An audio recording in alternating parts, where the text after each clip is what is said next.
vamos lá. Primeiro, pensar na rotina, né? Coisa que a gente já falou na aula passada. Dormir cedo, ter a hora determinada para dormir, sempre no mesmo horário. Não é a criança que escolhe o horário, são os pais que determinam esse horário e a criança vai simplesmente obedecer, seguir esse horário sem resistência. Adriana, quando é que eu posso começar isso? Já entre 9 e 12 meses. Entre 9 e 12 meses já dá para a gente trabalhar isso com as crianças, tá bem? Agora, o ambiente. Como deve ser esse ambiente para promover essas 5 estrelas, essa autonomia que a gente busca, né? É a criança dormir na própria cama. Anota, criança dormir na própria cama e no próprio quarto. Não adianta ser na caminha da criança, mas no quarto dos pais. Ou então não adianta, porque eu já vi muito isso aqui, a criança adormece na cama dos pais e depois os pais levam essa criança de volta para a cama dela. Isso não, tá bem?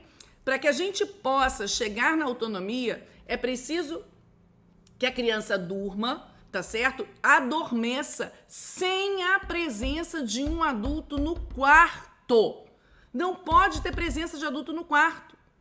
Então, os pais precisam dar boa noite, tchau, com a criança acordada. Ah, meu filho dorme sozinho, que é uma beleza. Eu espero ele dormir e saio do quarto. Isso não é autonomia. Anota aí. Isso não é autonomia. Autonomia é você dar o boa noite e ele sair do quarto, tá bem?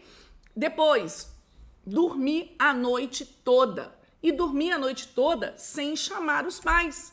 Como a gente viu ontem, se ele aprendeu a adormecer sozinho, sem a presença de adulto, nos microdespertares que ele vai ter ao longo da noite, ele vai conseguir retomar o seu sono sem a presença do adulto, tá certo? Dessa forma, ele está desenvolvendo o quê? Segurança. Dessa forma, ele vai entendendo que ele é capaz de ficar sozinho para dormir. Dessa forma, também, ele vai ser capaz de ficar sozinho para fazer outras coisas. Porque tem criança que morre de medo de ir ao banheiro sozinha, de brincar sozinha.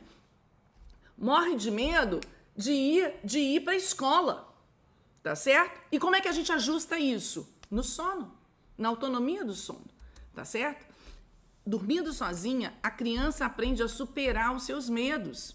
Gente, aprende uma coisa, a hora do sono é a hora natural do medo, tá? Toda criança, à medida que escurece, à medida que vai ficando cansadinha, vão surgindo os seus medinhos e isso é natural.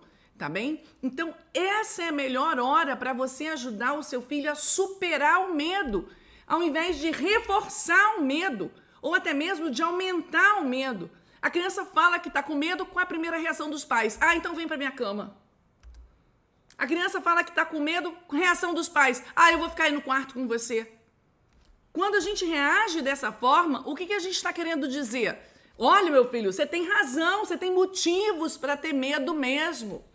A noite é horripilante, os monstros existem, tanto é que eu vou ficar aqui com você para te proteger. Vocês percebem o que vocês comunicam sem estarem comunicando? Então, se a criança está com medo, a gente vai acalmar a criança e vai mostrar para ela, meu amor, não tem por que você ter medo. Não tem por que ter medo do escuro. Olha aqui, ó, acendo a luz, apago a luz, é tudo igual. Existem vários recursos que a gente pode usar, né, para desconstruir esse medo. Ficar com a criança o tempo todo ou levar a criança para sua cama não é um recurso.